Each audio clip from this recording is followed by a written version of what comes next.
Okay, done, ma'am. We are live now. So, with the permission of Principal, we can start now. Let's start, sir. Good morning, everyone. Let's look up to Almighty God for His grace, mercy, and blessing at this challenging time of lockdown due to COVID-19 attack. Let us listen to a song, Teri Aradhana, sung by Dr. Anida V.K. Anand, Department of Chemistry.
Thank you, ma'am, for the wonderful song. Yes, we need to worship our Creator, not only the human beings. Let everything that breathe praise the Lord. Okay, let me give a brief introduction about this webinar. COVID-19 lockdown is healing the mother nature in a manner never seen before in a lifetime. Human beings often forget the fact that the earth does not belong to them. Human beings belong to the earth.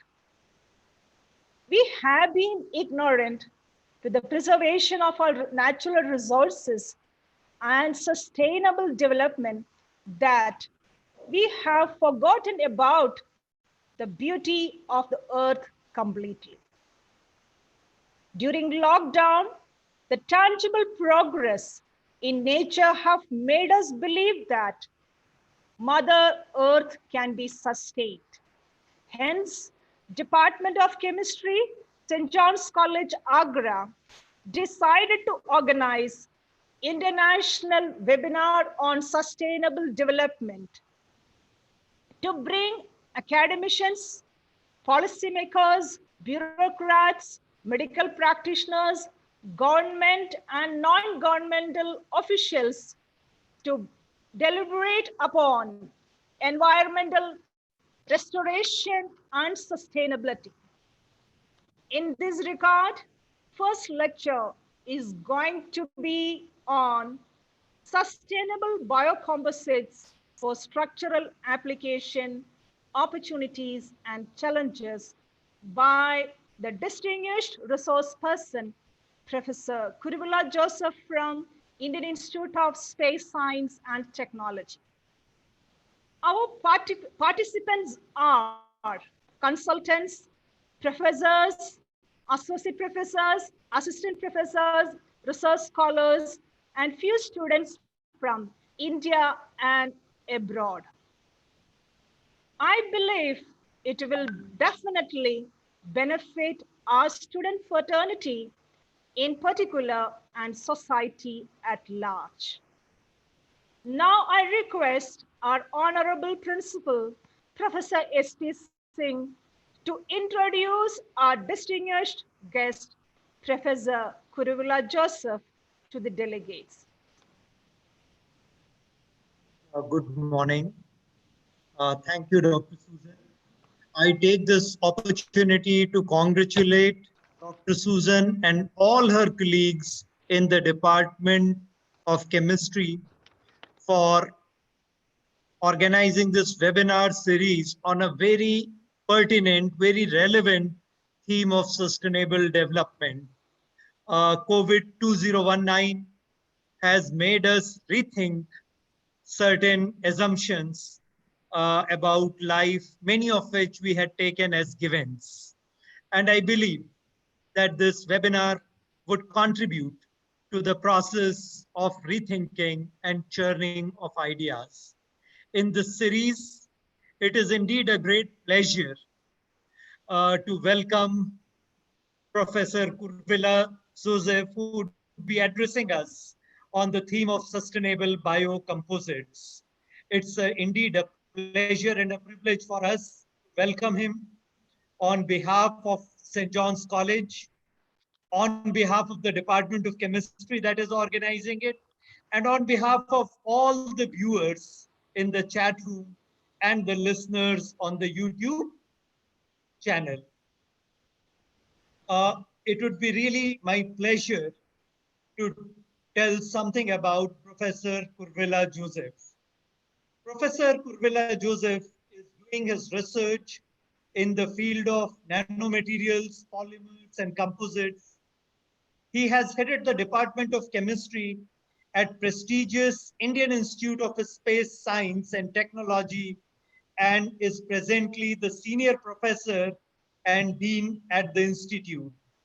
He has done his postdoctoral work at the Federal University of Paraíba, Brazil, and Swedish Institute of Composites, Sweden.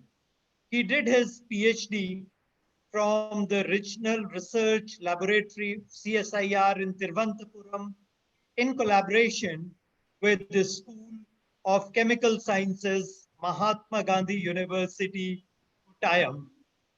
His H index is formidable 48.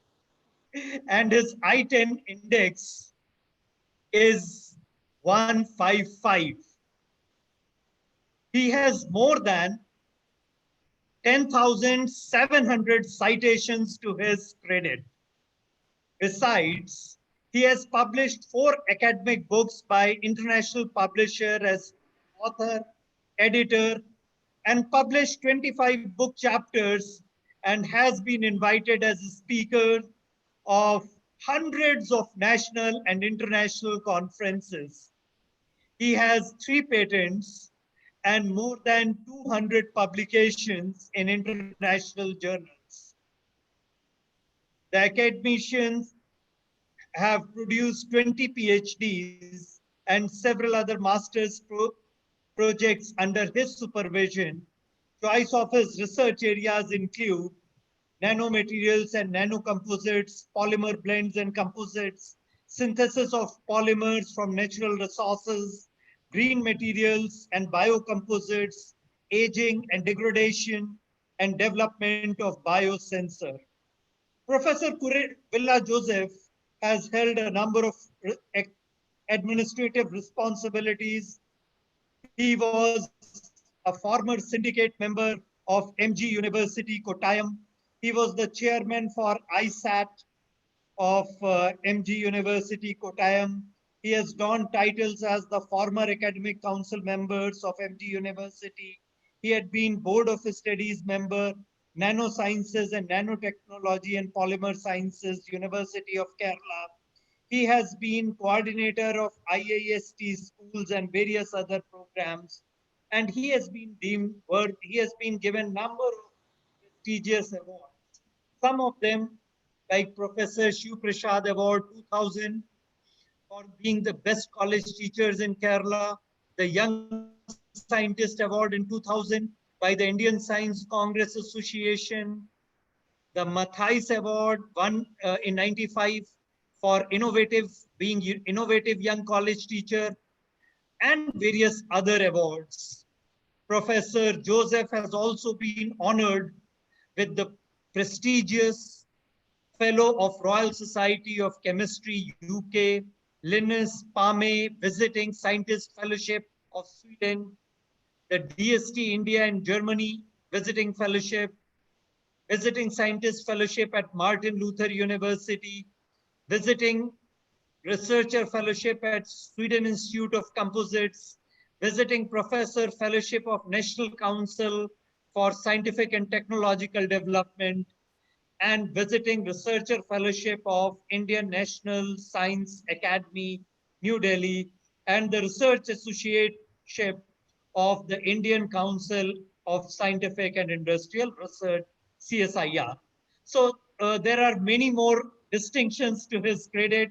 Indeed, it is our pleasure to have him on board as the main resource person for this webinar. We welcome you, sir, and hand over further proceedings to you. So thank you very much for introducing our remarkable, eminent scientist cum academician, Professor Kuruvilla Joseph, to the community of this webinar series. So we indeed and privileged to have you on board with us. Thank you, sir. Now I request Professor Kuruvilla Joseph, our resource person for today's webinar, to address the delegates. Yeah, thank you so much, Professor Singh, for the nice introduction. And I wish to congratulate and appreciate the St. John's College management, the principal, and especially my friend, Professor Susan Varghese, for taking this initiative. It's a very good initiative. And the theme of the talk is also very relevant to the current scenario. Thank you so much and congratulations.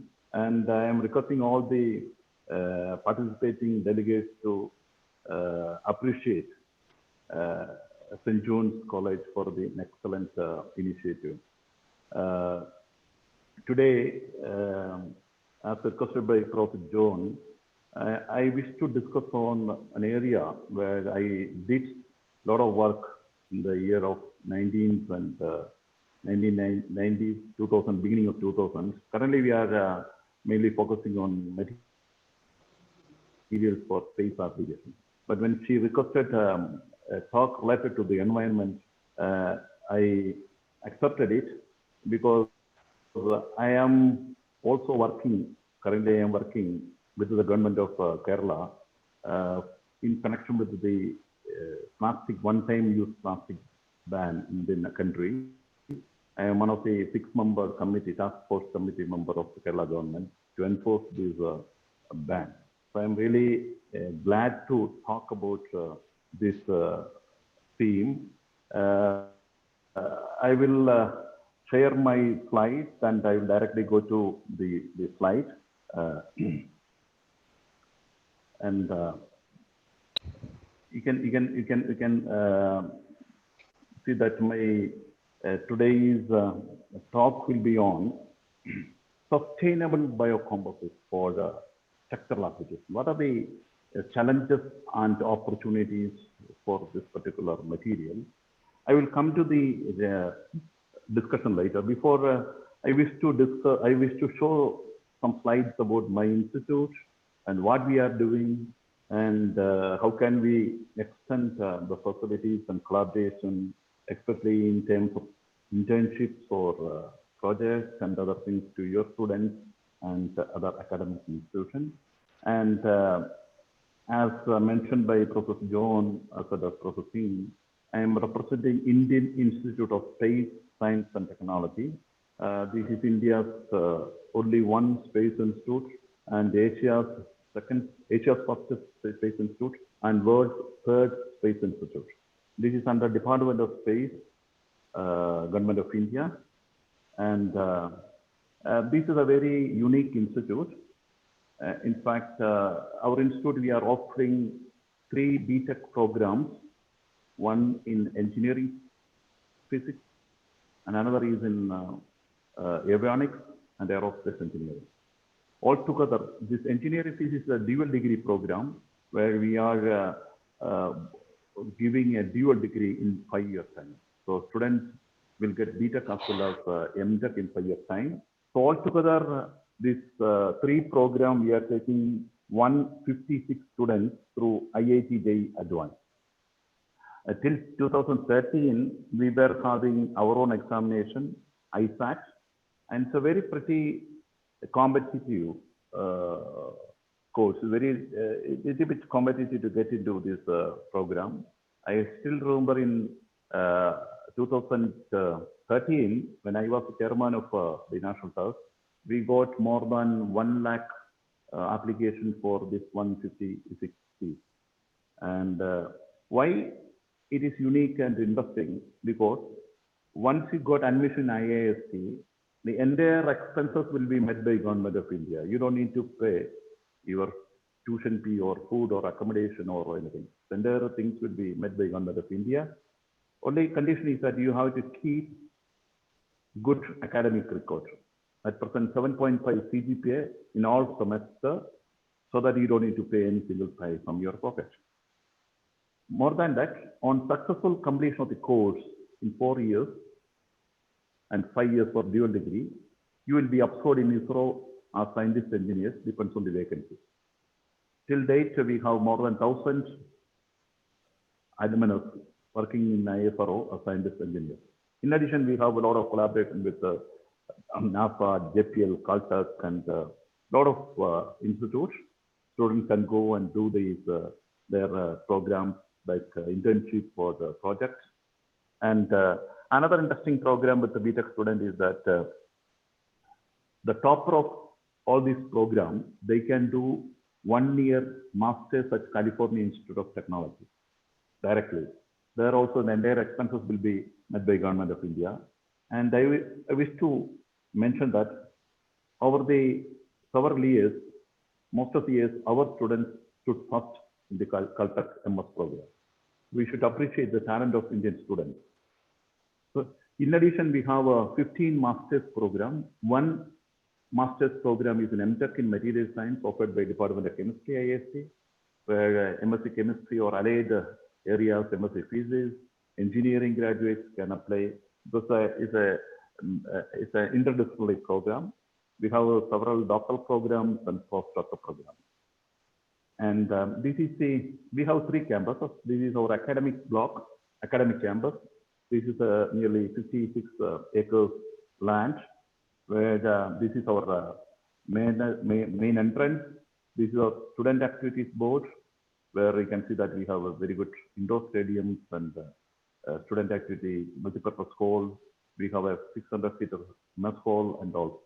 A lot of indoor stadiums. This is our convention center. It's not completed. This is our administrative block. I am sitting somewhere here. And this is our library. It's a 7-story library. You can see these are the hostels. All hostels are, we have 13 hostels. And it's a completely residential campus. These are the academic blocks. This is aerospace block. And this is a huge building. I think it is 1,25,000 square feet. And this is interdisciplinary block, and this is science block where chemistry is somewhere here. These 2 blocks, and this is for the avionics. And we have another campus just opposite to this campus, again 50 acres land, where we are going to have the student activities like cricket stadium, football stadium, faculty quarters, and things like that. In addition to this, we have another 100 acres land, 25 plus another 18 at the Ponmudi Hill, where we are going to establish 1-meter telescope and atmospheric science laboratory, propellant laboratory, and things like that. Altogether, we have 200 acres of land in this part of the country. Again, some photograph of our institute. This is a beautiful place. I like this place. This is our library. The 7-story building. And good thing is that it's a student-operated library. Students can take their mobile phone or laptop or whatever things, notebooks, they can use. And every year we are taking the stock verification, it is 100%. Not only that, from our library, it is connected to all ISRO centers across the country. If we want to get any journals or books from any other ISRO centers, maybe from Ahmedabad or Hyderabad or from Bangalore, it is possible. So the library is the best place in our campus, and it's a fully air-conditioned 7-story building. This is one of the hostels. I told you we have 7 hostels, and we have our own doctors, 24/7 medical facilities. We have our own ambulance, and this is one of the girls' hostels, and we are going to have more hostels at campus. And this, we have several dining halls, mess halls, and cafeterias and things like that. We have a very good water harvesting system. So in there, water for the institute, or we are at the stage to sell the water outside. So we have very good water harvesting system. And being from the chemistry department, we are mainly working on biomaterials, ceramics, composites, conducting polymers, dendrimers, etc. And this is one of our undergraduate laboratory for the chemistry students, especially for the engineering first-year students. You can see that these laboratories are well equipped. Idea is that when the students are coming to our institute, they should be given enough training on all spectral, analytical, and mechanical, whatever, all the instruments, hands-on training. So after 4 or 5 years of studies in IISc, once they are going out, they will be really trained to operate all the instruments. So the practicals are designed in such a way that whatever things they are learning in the classroom, they can directly come to the lab, and they can do the projects or laboratory work and things like that. And this is about the PG lab, and we have only one MTech course, and we are trying to set up a nanoscience and technology center with adequate facilities. Idea is that once a student is entering into a campus for doing a research, he should or she should have all the facilities, starting from the synthesis, characterization, and even for the device development. And then we have facilities for polymer. We are, space application also, a lot of polymer related works are there. So we have a very good polymer laboratory. It's a Bravender lab station. It's a mini industrial type of machine. It is having a volumetric feeding, and you can do all the twin screw extrusion and things like that. And in addition, if you are working on nano materials, so suppose I want to mix 2 grams or 5 grams of a material with some carbon nanotubes, graphene or some expensive nano materials, I can do all the mixing. But it's a twin screw mixer. I can do all the mixing and extrusion. I can do the injection molding also. It's a very expensive machine, but it's very, very useful. And coming to the talk, I used to show this slide always. My dear students, I believe that most of the participants are students. My dear students, if you look back the history of science and technology, one can see that almost 60 to 70% of the technological developments, the discoveries, innovations happened only because of curiosity. Another 20 to 30% maybe because of the utility. That means most of the innovations and discoveries happen because of curiosity. My question is, are you really curious when you are doing your research, when you are doing your master's program? Are you really curious? When you are doing your practical in the laboratory, are you really curious? Or are you doing the practical for the sake of getting some mark, or just to do a research? I used to tell current research is for 3 P's. 1 P is to get a PhD degree. Another P is to get published. Another P is for getting a position. So 80% of our research is focused only on this. Of course, it is needed. Getting a degree is very important. Getting a position is very important. Publishing a paper is very important. More than that, are you really passionate in doing the research? So you should be curious enough. Then only we can do good research. So my dear students, be curious enough. And when you are reading a book, when you are reading a journal, when you are doing a small experimental work, whatever be curious. Try to come out with good problems and try to solve the problems, and thereby one can have good innovations and discoveries. This is the request before starting the talk. And you know that our economy, our material science, and most of the products, everything depends on petroleum-based material. If you look, plastics and rubbers, other than the natural rubber, everything depends on petroleum industry. And we are facing a lot of problems with plastics and rubbers. But one thing is very important: without this plastic or without this rubber, modern world is living in the modern world is very difficult. So what we can do is, we should have a compromise between this plastic and rubber. We should have a new material, a structural material, strong material, which can be substituted by the plastic product. So we need to substitute plastic, to substitute rubber and things like that with biodegradable material. So how can we do that? So plastic management, people are trying to recycle it. That's a very good thing. Feedstock recycling, energy recovery, and disposal. So entire globe is facing serious problem with this plastic management. Even though we can say we can recycle it and reuse it, or we can do energy recovery and whatever things, but at the end of the day, it is having a lot of environmental issues. So what we can do is, we should try to find out an environmental friendly, eco-friendly material, which will offer very good strength and modular. And after use, it should be degradable. So this is the question and challenge. There are a lot of studies going on how to come out with solution for this. So what we did is we did a work on microfiber composites. You know that these are the common materials that is going to the landfill, the milk cover or the PET bottles and things like that. So what we did is we have come out with the concept called microfiber composites.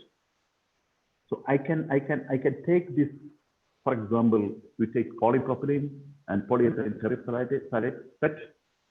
All of you are aware of PET bottles and things like that. There's only one example. We can select a series of polymers. So you just to mix it and extrude it. So what I'm going to get is, I'm going to get a value-added product. This is an example for how can we recycle the polymers or plastic to get a value-added product. Nowadays, recycling means we are not getting value-added products. After recycling, the low-grade materials and products are coming into the market. Now, what we were looking for, try to use this waste plastic. So recycling is there. At the same time, whether I can get a value-added product. So the idea is that, for example, you take polypropylene and polyterephthalate. Consider PET, the melting point is 240 plus, and the polypropylene is a very highly used plastic. Most of it's a commodity plastic. Its melting point is only 180 degrees. So almost, one can see that 50 plus difference in melting point. So what I'm going to do is, I will mix the polymer A and polymer B. Here I can use PET and polypropylene, mix it. Then I'm going to extrude it. So since both are semi-crystalline material, both will form fibrils. During the extrusion, both will form fibrils. Then what I'm going to do is, I'm going to mold this material judiciously, keeping the fibrils in the same position. I can mold it at a temperature of the low melting point of the polymer. Here, the melting point of the polypropylene. So what is going to happen is, the polypropylene part will slowly melt. At the same time, PET fibers will keep as it. So I'm going to get a value-added high-strength material from a waste plastic. You can look here. So this is the PET, PP, and PET. I can extrude it, and I can draw it. What I'm going to get is, this is the morphology of neat blend.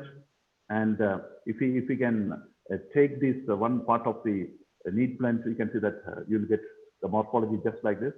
Then whatever things you are seeing here as fibrils, as the fibers of PET, beautiful fibrils are formed from a waste plastic. So I took waste polypropylene and PET. By doing simple processing, one can get beautiful composites. And then the idea is, if I have, as I told you, the material is oriented, it is fibrillated. If we can add a conducting polymer, conducting material, like graphene or carbon nanotube or things like that, what is going to happen is, during the formation of these fibers, the graphene or carbon nanotube or whatever it will orient along with this fiber. Okay, that means at the end, I'm going to get an anisotropically oriented conducting polymer material. Since I am extruding it, what I'm going to get is, I will get a high strength material with a conductivity. You can see this is the tensile strength of a PET and PP.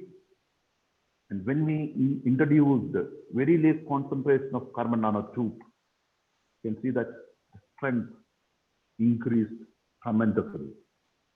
So when I introduce very low amount of carbon nanotube and structure it, the strength of the material increased tremendously. Multi-fold increase in strength and modulus.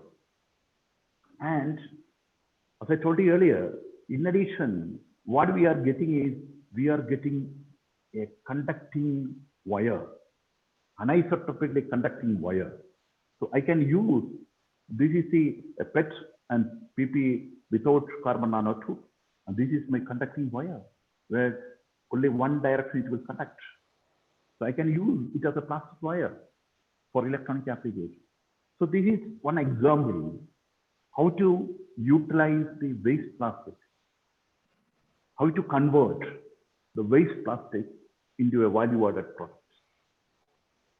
Then I will take you to the green protocol and green procurement and green composite. So the entire globe is really thinking for green procurement. Everything should be eco-friendly. The product and purchase and everything should be environment friendly. And you know that turning computer green, that is because we are discussing about e-waste and management. How can we manage it? We should produce green computers, green electronic components, green electronic devices, so that it is going to be eco-friendly. So bioplastic or biopolymer, biocomposite-based computer, electronic parts. So lot of studies have been going on in our lab. Also, we are working with biomaterial-based electro EMI shielding materials and things like that. Those things I am not going to touch on this talk. So we are really worried about computer and electronic based, and the future is for green computer in a broader sense. And so one can think of getting this type of biodegradable material. I can use it for several times, not one time. I can use it for several times. After 1 month or 2 months or 6 months time, if I throw it, it will start degrading slowly. So that there the question comes, why sustainable materials? As I told you, the reduction in the use of petroleum-based material, increasing cost of petroleum, reduction in the amount of energy used for manufacturing, and reduction in greenhouse gases and things like that. These are the problems that we are facing. And what is sustainable? Sustainable materials are materials made from renewable sources, natural materials. It should be renewable. It should be recyclable. It should be biodegradable. And ultimately, it should be eco-friendly. It should be environment friendly. And at the end, it should be economically viable also. If I am producing a biomaterial, eco-material with very high cost, it is not going to sustain. So I should have a sustainable, biodegradable biomaterial, biocomposite material. So there are a lot of things. One can see that these biopolymers come from sugar or things like that, and finally end up in products. There are a lot of biodegradable natural materials like polysaccharides, proteins, polyesters, and other polymers. We are currently working a lot on lignin-based materials. We worked a lot on starch, cellulose, chitin, and things like that. So there are a lot of openings. Those who are interested, we worked on proteins for biosensor applications. Worked on all these things. So there are a lot of opportunities one can work with this naturally available biodegradable polymers. These are the synthetic biodegradable polymers. So finally, what are the elements of a structural green composite system?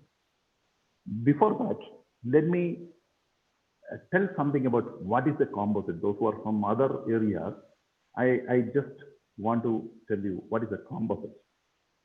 I briefly explain. You know that we are having alloys. Just now we discussed about a blend of polypropylene and ethylene terephthalate. When you mix these two polymers, I'm getting a blend of these two or three polymers. Then what is the difference between a blend and a composite?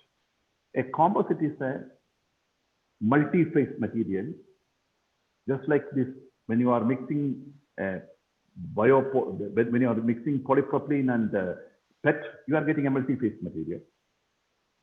But the composite, only one difference is that if you are having a multi-phase material, condition is that one of the components should reinforce the system. So we are looking for a reinforcement. When I say reinforcement, we are looking for strength increase, modulus increase. So there's a second component, the blend system or the composite system should offer better mechanical properties. So one example is the concrete. I have cement, I have sand, and I have the gravel. When I'm mixing it, the gravel is giving the strength to the concrete. And I can add steel rod, and steel rod is further reinforcing the system. So a composite is just like that. There is, when I have a matrix system, a polymer or a metal or ceramic, to that if I am incorporating a reinforcement to strengthen the matrix system, we can call it as a composite. Our bone is a composite of collagen and apatite. That's why it's strong. Wood is a composite of lignin and cellulose, where cellulose is giving the strength and lignin is the binder. So when I say composite, a composite is a multi-component system in which one of the components is offering very high mechanical properties and stiffness. That's why we can use it as a structural material. So look here, I have a biopolymer and a biofiber, and I can mix it. I will get a composite, and sometimes I need to use some surface treatment and things like that. So in a country like India, we have plenty of natural resources, natural fibers, just like your glass fiber or carbon fiber or silk. We have lots of biodegradable fibers, very good high strength fibers, which can be effectively used in polymer. So before that, let me tell you two ways of making biocomposites. One is I can use a biodegradable polymer and I can incorporate a biodegradable fiber into this polymer. I will get 100% biocomposite. But the only problem with those composite parts, since we are using a biodegradable polymer and a biofiber, this biodegradable polymer will degrade very, very quickly. So we cannot use it as a structural material. We cannot use it as for many of the applications where plastics and metals are used. That is one way of preparing. But most of the people across the world are trying to reduce the usage of plastic. For example, if I have a PET bottle or something like that, 100% PET is there. Instead, if I can incorporate 50 or 60% biodegradable reinforcement fiber, my plastic level reduced to 50 or 40%. Understood? And at the same time, the product can offer excellent mechanical properties. So that's why people are working in that area. Biocomposite with synthetic polymers incorporated into biodegradable fiber. I will discuss more on this. So we have a lot of natural fibers from banana or jute. This is our oil palm. Sisal is one of the best fibers available across the country. And cotton is another excellent fiber with very high strength and modulus. Pineapple fiber. Kerala is known for coconut fiber. And again, this is oil palm fiber. Bamboo is an excellent fiber. And in addition, what we have identified is that acoustic waves. See, Salivina mollusta is a acoustic weed. This particular species of acoustic weed is creating lots of environmental problems across the world. In India, especially the southern part of India, all the rivers and lakes are filled with this particular aquatic weed. And this, even in China, they are spending millions of dollars just to remove this aquatic weed from the rivers and the lake. In another 3 months or 4 months time, it will be back and it will have a cancerous flow. So what we did is, you can see that it is one of the pictures from Kerala where a big river is filled with this particular plant. So really environmental hazardous material. What we did is, you can see the harmful effects of this particular aquatic weed. You can reduce water storage capacity in the reservoirs, tanks and ponds, limit flow and amount of water in canals and drainage system, reduce fish production, complete blockage of the exchange of gases between air and water, very serious issue, blockage of irrigation pumps and increase the habitat of mosquito, impossibility of river traffic and impossibility for fishing. Lot of country is facing severe problem. So how can we address this? What we did is, we have extracted very good lignin, very good cellulose, nanocellulose from this material. Directly take it, extract it, you will get beautiful, very good lignin, and that lignin can be used for producing value-added material. And cellulose can be used for, so it's a very good example for non-tree cellulose. And their globe is looking for non-tree cellulose, cellulose without cutting the tree. It's a very good example for the non-tree cellulose. So we can have beautiful fibers from all these resources. So one can see that how we can make all the fibers, the plantation of sisal, and when you are talking about natural fibers, one should study the micromechanics of the fibers also. I don't want to delve into this because we have a time limitation, and I will skip all this because when you're talking about biocomposites, but microfibers and lumen and all these things are very, very important, and I don't want to delve into this. And when you are dealing with biocomposites, the problem is most of the plant-based materials, as I told you, mostly it is lignin and cellulose. So I am going to use it in a hydrophobic polymer matrix. My reinforcement, the filler is hydrophilic in nature because of the presence of lignin and cellulose. So other hand, I have a hydrophobic polymer. When I mix it, this hydrophilic reinforcement into a hydrophobic matrix, what is going to happen is just like mixing oil and water. Compatibility is very poor. What is going to happen? Phase separation is going to happen. I am not going to get a good product. So I have to address this issue very judiciously. How can you tackle it? So this is a very serious problem when you are dealing with biocomposite preparation. So hydrophilicity, variability of property depends on season and locality, price variation and lack of adhesion between polymeric matrix, low temperature resistance and inflammability, etc. So as I told you, these are major component of biomaterial, biocomposites or biocellulose. Cellulose we need to modify.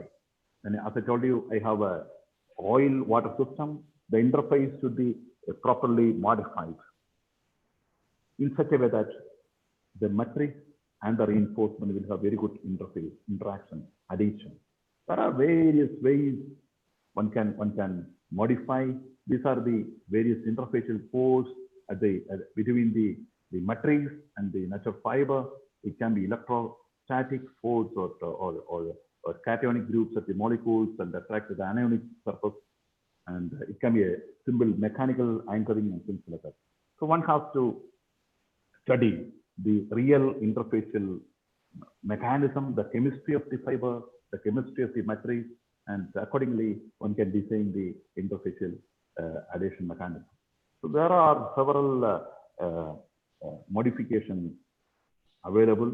The idea is that I have a cellulose, I have a compatibilizing agent, and this is my matrix. As I told you, just like water and oil, there should be a compatibilizer. When you are using soap, same thing. So I have to make, either you have to modify the surface of the cellulose or the matrix, or you have to use a combat leveling agent, so that I will get a very good adaptation between the fiber and the matrix. So there are a lot of things, and we did a lot of work. You can see that after the modification, one can see these are fiber and surfaces having very nice slides of polypropylene. So I modified the natural fiber, the polypropylene glycol, and what I'm seeing is very good slides of polypropylene on the surface of natural fiber. I can use it, and you can see that after the treatment, strength is increasing tremendously. And a lot of things are there. And another interesting thing is the role of crystallization. I told you, this is my fiber. If I am mixing with a semi-crystalline polymer, usually what is going to happen is that the crystalline polymers will form the pearlates and things like that. But what we have observed is that in addition to the pearlate formation, one can see I have the fiber, and the polymer will have a second level of crystallization that is transversely to the fiber, and this is going to influence the fiber matrix addition and subsequently the property. So what we did is, you can see that this black represents the fiber. These are the pearlates of the polymer, and after certain minutes of exposure, one can see that this type of trans crystallization on the surface of the fiber. And this is trans because this is the orientation of fiber. The crystal growth is transverse to the crystal growth, and it is a very good thing, and it can positively influence the adhesion between the fiber and matrix, and thereby influence positively in determining the mechanical properties of the material. And so we have studied the environmental effects. I will skip. And another way what we have done is we can make a simple way. If I want to make a car bumper, if I want to make a car body or things like that, what I can do is I can make a fabric of natural fiber and a synthetic fiber like polypropylene. These are the fabrics where more natural fibers are there, and the PP or some synthetic fibers can be twisted. And you simply, after making the fabric, you can simply consolidate it, and you will get the real shape of the mold. You can see this is the strength of the polypropylene. By the incorporation of 50% of banana fiber into that, the strength increases tremendously, almost double the property. See, polypropylene is a very good commodity plastic. Into that, I am incorporating biodegradable, eco-friendly banana fiber, and what I am getting is I'm getting a multifold increase in the mechanical properties, stiffness and strength. That's the beauty of this type of material. So I'm making it biodegradable. At the same time, I'm improving the strength and modulus. I'm giving a better value addition. So this is the wonder of this material. And coming to the nano materials, we can have electrospinning. One can work on chitin and related materials. When you are going for bio-nano composites, I can make nanocellulose or nano materials from chitin or related things. A lot of studies have been reported. I don't want to discuss on this. We did a lot of work on nanocellulose, and nanocellulose is nothing but this is the fibrils, and you can take the microfibrils out, and finally one can get the nanocrystals. And these nanocrystals can be incorporated into polymers. Lot of advantages are there. Even in bioengineering, biomedical field, it can be used. So this is a way how can we make nanocellulose. And in fact, we have incorporated this nanocellulose into rubber. So one can see that excellent properties. These are properties of the rubber. The special rubber, the adhesive rubber, is having a very low strength by the incorporation of the very low amount of cellulose. The strength of the rubber increase. Usually in rubber, increasing strength and modulus is very, very difficult. But we could achieve that, and using this instrument, we made all these type of things, and I will skip all these things. Then we have studied the biodegradation.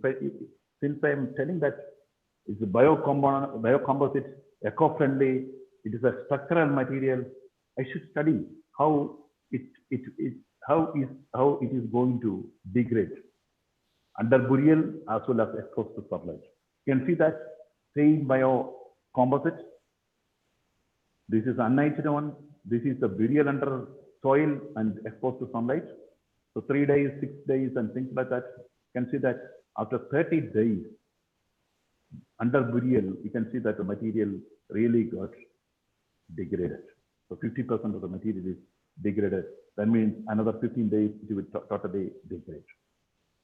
So a lot of applications are there. It can be in transportation, it can be furniture, office storage, marine housing, recreation, and things like that.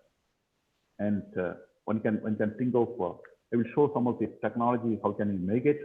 It can be an extrusion of wood polymer composite, WPEC is wood polymer composite. One can extrude it, you can get the very good granulates, and one can go for injection molding technique. And it's a very big area, very big. New industries are coming in the world to produce bio-based composite, wood-based composite materials to substitute plastics, to substitute metals and wood. So to substitute wood means we can stop the cutting of trees. Substitute plastic means the eco-friendly materials will be developed. So a lot of processing techniques. You can see that this is a product from polypropylene wood composite, the inner part of the car. One can make it. You can have a pultrusion technique, and a lot of other things are there. I will simply skip all these things. And I can, as I told you, I can make a car bumper or car bonnet and things like that. And so this is the extrusion of the wood fibers. And so these are the products, wood-filled product. Beautiful household materials can be made, and that's why if you take this torch, entire casing can be plastic. Now we can substitute with wood composite, environmental composite, environment-friendly composite, biodegradable composite. Similarly, if I have a computer, entire system can be made with this biocomposite. And they can see that I can make various profiles, just like a metallic profiles or plastic profiles. I can make a variety of profiles with very good color codes. So it is going to definitely substitute the plastics and metals. I can show you some of the wood composites. These are our products. We made all these products, and you can see that variety of materials can be made using these biocomposites, including the railway. You can see the washrooms. All these are made up of biocomposites, and roofing panels can be made with biocomposites. And you can see very nice sandwich composite for the skin layers in the structural applications. You can see that all these honeycomb structures can be made available for the structural and construction area. This material is made up of, these structures are made up of biocomposites. And packing materials, extrusion decking, and entire deck is made up of biocomposites. That means after the use, you simply throw it for 6 months, another 6 months, 1 year, it will totally degrade. So you can see that the beautiful household wares made up of wood composite with a very good colors. And this can be used for many times, not only as a one-time use. It can be used just like your steel or ceramic utensils, we can use it. Okay, furniture and things like that, door panels, and yeah, so you can see that car, how many parts are already being manufactured. Almost all car companies, they are moving from plastics and metals to biocomposites because of the environmental issues and reduce the weight and other things. And you can see that various parts of even the truck and energy management system also, this blade can be made by biocomposites. And aircraft industry, lot of materials are made up of biocomposites. And this is a conclusion. The future of natural fiber composites look green, promising, and exciting. Biocomposites are aptly the new millennium material. Thank you. Okay. Thank you so much. So, thank you very much. Yeah. So, can you... if yes, we can have some discussion if you want. Yes, now it's a questions and answers forum. Now I request. So now I request our department colleagues, Dr. Rajiv John, Dr. Mohammad Anis, Dr. Anida Anand, Dr. Praveen Tyagi, Dr. Ram Kumar Saraswat, Dr. Padma Hazra, Dr. David Mercy, and Dr. Mahima Habil Mercy. They can ask questions on behalf of the participants. The questions found in chat box.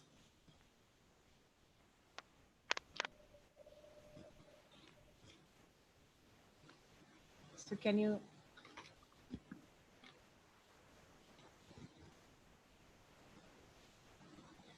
Could you hear me, sir? Yeah, I can. Yes. I can. So now I request the participants, if you have any queries regarding the talk, you can leave that questions in the chat box. Our departmental colleagues, Dr. Rajiv John, Dr. Mohammad Anis, Dr. Anida Viki Anand, Dr. Praveen Tyagi, Dr. Ramkumar Saraswat, Dr. Padma Hazra, Dr. David Mercy, and Dr. Mahima Habil can start asking questions selected from the chat box.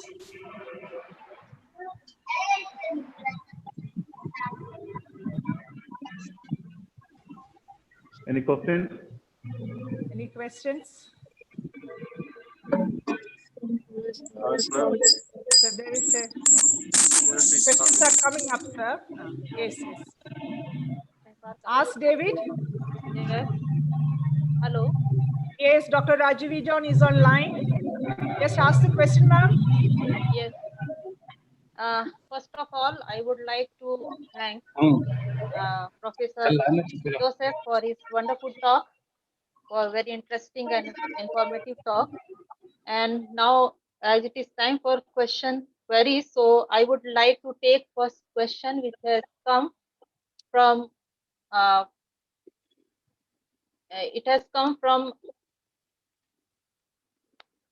Dr. Seema Badoria. She is asking, what is the shelf life of these biocomposites? Yeah, that's a nice question. Shelf life of this biocomposite. Now, I have a composite made 5 years. I can show you.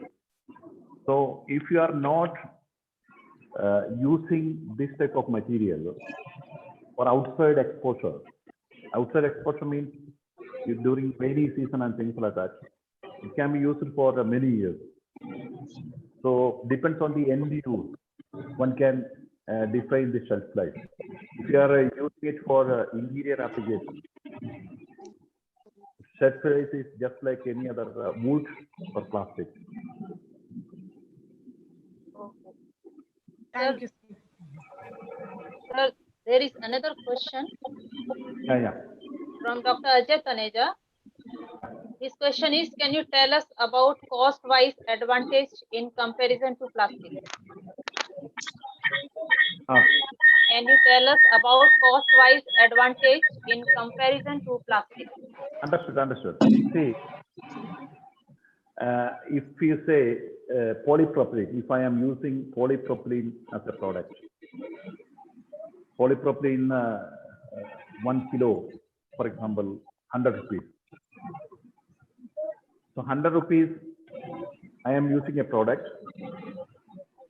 Now, what I am going to do is 1 kilo of polypropylene is going to mix with 500 grams of fiber, whose cost may be 20 rupees. So in 120 rupees, I am going to get 150 150 or 1.5 kilogram of the composite. So gradually the cost will come down, just like any other filler. So cost-wise, that is one advantage. When you are using biofibers, since it is bio as well as renewable material, the cost will come down. The cost will be less than the virgin polymers or virgin polymers. Thank you, sir. Yeah. Okay. Now I can see Dr. David Mercy. Do you have question? Ma'am, one question. Yes. How can we use this biocomposite for the storage of grain products and ensuring food security? Can you repeat? Mr. Amit Vincent. Can you repeat the question, Dr. David, please? Can we use this biocomposite for the storage of grain products? For the Storage of green products. yeah, definitely. We can use.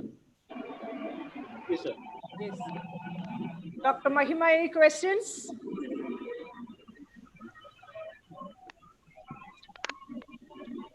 Yes, ma'am. Any questions? Yes, ma'am. This is from Mr. Mukul. Why carbon is more strong?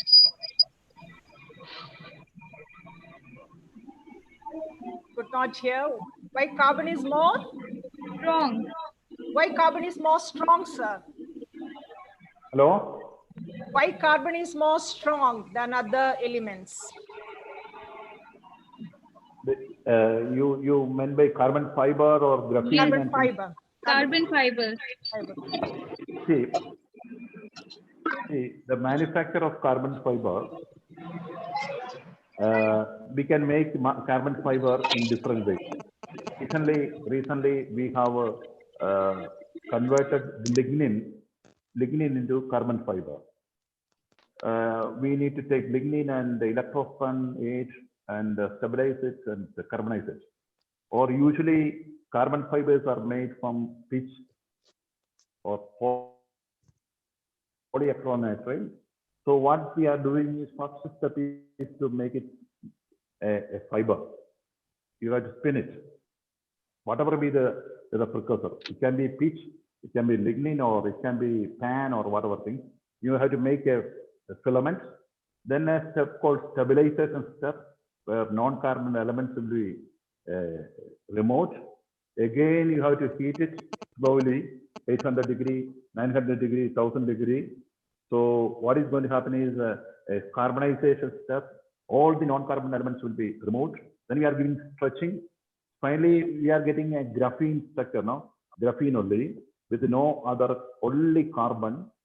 And when you are giving the stretching, the carbon hexagonal bond will come close. So during this, it's a very extensive process. And because of that binding mechanism, because of that structure without any other elements, it will offer very high strength. That's the case with the graphene also for carbon nanotube. So carbon fiber is one of the best fiber. I used to tell last century 2 smart fibers were carbon fiber and other one is Kevlar. Kevlar is nothing but it is an aromatic polyamide. You know that nylon is an aliphatic polyamide. Instead of that aliphatic structure is our benzene ring, I will get aromatic polyamide, and it is having very high strength and modulus. Besides, it is bulletproof. Nobody can shoot me. Thanks to chemistry. The beauty is that since imagine that all the aromatic groups are hanging, just for ease of understanding I am giving. Aromatic groups are hanged, and the bullet is coming this way. And what is going to happen is this aromatic group will take a distortion. Thousands of aromatic groups are there. Because of this distortion, bullet cannot penetrate. That's the beauty of chemistry. And it's one of the smartest fiber. And carbon fiber again is the smartest fiber because it is having very high strength and modulus. Besides, it can withstand a temperature of 2000 plus. Can you imagine? Can you think? Can you imagine the magnitude of 2000 degrees? Fantastic. See, 100 degree can kill you. I used to ask students when in winter time, if you want to take a bath, what is the temperature of the water? One time, one student said it is 90 degrees. I said that is going to be your last and final bath. So 90 degree or 80 degree can kill you. Then think of 2000 degrees. So this man-made fiber can withstand a temperature of 2500 degrees. Again, thanks to chemistry. Because of chemistry, chemical bond and things like that, materials are offering excellent properties. Understood? Okay, how many students are there? So overall, 250 registered. Now, at the moment, there are 107 participants. Most maximum 55% of our participants are assistant professors. Okay, yes. my advice is that whether you are assistant professor or student, you should have a very high goal in your life. That's my advice, because life is, we all are blessed with a lot of talents and potential. But the question is whether we are utilizing it effectively, whether we are exploiting ourselves. The question is that I used to ask students whenever I am going for talk, what is the real goal in life? What is your real goal in life? Your goal in life, 90% students, people will say, I want to get a good degree, I want to get PhD or whatever things. For what? To get a good job. Job for what? To get a lot of money. Money for what? To buy a good car, good house, and finally looking for a beautiful girl or a boy. And finally, the goal in life is to have a happy married life. That's why if you go, I used to travel across. Brilliant people from IITs and NITs and National Institute with PhDs and postdocs. Once they are entered into a job, finish. Their focus is different. Their focus is different. They're not in the study in submitting projects, publishing papers. Their focus is immediately buy a house and things like that. My dear friends, you should have. Those things are needed. But those things are secondary. You have only one life, visible life. God gifted with a lot of potentials and talents. Try to exploit. Try to exploit. Try to work hard. 24/7 is not sufficient. That's why getting a job is not your goal. Getting a lot of money or car or a thing, those are things it will follow you. Actual goal in life, I used to tell students, actual goal in life is something different. Today, after my talk, you may please type your name in the Google or any search engine. How many hits are there about you, your contribution? That determines, that reflects your real contribution. Forget about that. You are youngsters, but try to fix a target. By 2040, I should have thousands of hits about my contribution. When I type the first few sentences, it should appear my name with a lot of things. It is going to be remembered. Question is how you are going to remember after your time. Whether you are going to remember. I used to ask students, can you name your grandparents, grandfather's name or grandmother's name? Usually nobody will. Your own grandparents sacrificed entire life for you and your parents, and you are not able to recollect their name. Am I correct? So if you die, if I die today, my name is going to diminish from the day one. Maybe I will be remembered for 7 days or 15 days or 1 year. But if you are going to really contributing to the society, your name will be remembered forever. So work hard, my dear students, my dear friends. Work hard. contribute and put your signature wherever possible. Put your signature. Your goal should be that I should put my signature. My name should be remembered. My contribution should be remembered. When you are going out from St. John's College or any other college, the college should be proud of you. All of you are really proud of the college because St. John's is a very famous college. But there should be a day when college is going to celebrate your name. College is going to honor you so that college will be proud of you. The society will be proud of you. The country will be proud of you. And this is what is the A few more questions. Dr. Anida Anand is on the line. Yes, Dr. Anida, ask your question. Yes, there's one question. Yes, Can please. you explain the potential of cellulose from bacterial origin? Can you explain the potential of cellulose from bacterial origin? There are lot of studies going on. Even one of my friends from Russia, Siberia, and they are really working on this area. What they are doing is they are trying to develop some sort of polymers and things like that using this bacterial origin cellulose. But the problem is the amount massive. Understood. So what we can do is we can have a polymerization of this bacteria and make it, the amount should be very high, and that polymerized system can be extracted and make value-added specified material. But what they are doing is they are using this to convert into a polymeric material, a totally biocompatible polymeric material. There are scopes for this also. So Praveen Tyagi sir is on the line. Dr. Yeah, Praveen please. Tyagi, ask you a question. These all are my colleagues, sir. These are the members of good, Department of Chemistry. Nice Dr. to meet Rajiv you. John, Dr. Mohammed Anis is not on the screen right now.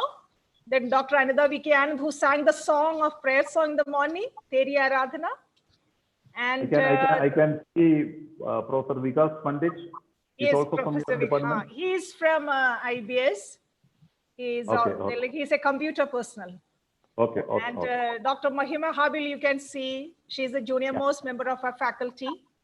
Okay. And we have Mr. Praveen Tyagi, Dr. Ramkumar Saraswat, and then Dr. Mohammed Anis, then Dr. David. Okay. Yes, faculty members. Oh, very good. Nice to. My chemistry department. I'll come and meet you all. Yes, definitely, sir. You are welcome. So, Praveen Tyagi, sir, is any question? No question, ma'am. No Okay, question, okay. ma'am. Okay. Very nice lecture given by Dr. Sir. Praveen. Okay. I am very much impressed to your lecture, sir. Okay. Okay. Okay. Thank you, Praveen. So be there only. And then Dr. Ramkumar Saraswat, Dr. Mohammed Anis, Dr. Padma, Dr. David, Dr. Mahima is on the screen, sir. You can see him. Okay. Okay. So is there any other questions? Very informative session, sir. Thank you so much. And it is so good to know that how you can we make can have such a program. We can. Yes, sir. Yes, definitely. I have a question. Ma'am, I have a question. Dr. Padma is on the line, sir. Yes, ma'am. I have a question. Sir, you gave a very nice talk. I would like to know about the roofing panels you talked about. Do they get heated up? The roofing panels. Yeah. I want to know, sir. The panel. Am I audible, sir? Am I audible? Yes. So I have a question regarding the roofing material you talked about. Your talk was very interesting and you showed us all about your institute also. That was also very nice. The roofing panel, do they get heated up? If they get heated up, and how do we get insulation? That's a very nice question. Actually, this since we are using biofibers, this biofibers mostly is hollow. I have shown one of these slides. Yes. Because of that hollow nature, thermal conductivity will be very less. Yes. So it can arrest the thermal conductivity, and it can arrest the thermal conductivity. So inside it will be cooler than the usual material, metallic material. Thank you very much, sir. Nice question. Very good question. Thank you, sir. Okay. So we can have more such programs. I can support you with people.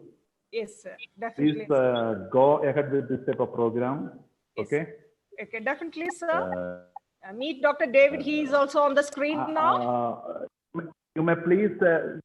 Another thing we can do is if we can have school students across your area, we can have a 3 days program. We can mainly about space, and we can have that also. You must please. We have a program called IAC at school. Think of it. Yes, sir. Definitely. Can make it as one of your outreach programs. Yes, sir. Definitely, sir. Definitely, sir. Thank you, sir. So, have you met Dr. David Mercy? He's also on the line. A very good afternoon, sir. So your talk was very wonderful and very interesting to listen. And I hope this topic will enrich the audience with your knowledge. Thank you, sir. He's the person who designed the brochure, sir. Oh, very good. Nice. Thank you, ma'am. Thank you, sir. Okay, sir, I hope we don't have any more questions from the participants. So on behalf of Department of Chemistry, I would like to express vote of thanks to Professor Kurvela Joseph, sir. So you are a remarkable person, distinguished personality in the field of research. Thank you for sharing your institute, and otherwise very difficult to get in, to have a look. And thank you for sharing the field of research which you have done. And thank you for sharing your knowledge with our participants. And also thank you for the cooperation which you are going to extend to the Department of Chemistry, sir. We are really, really, really grateful for your kind support and cooperation. So we are looking forward for the future cooperation definitely we'll have collaboration more with your institute, sir.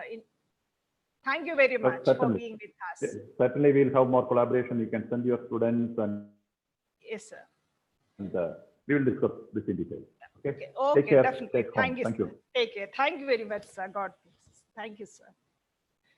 So with this, we are going to depart now. But again, we meet on May 20th with a new talk on sustainable development. Thank you all for being part of us. At this moment, I would like to thank Dr. Shakina Andrews and Dr. Sonal Sahai for extending this technical support.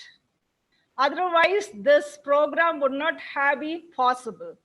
And above all, to think about this program, the person behind is Professor Dr. S.P. Singh, our principal. He is the person who motivated us, encouraged us to conduct a program like webinar. Otherwise, this is the first program organized by Department of Chemistry on this platform.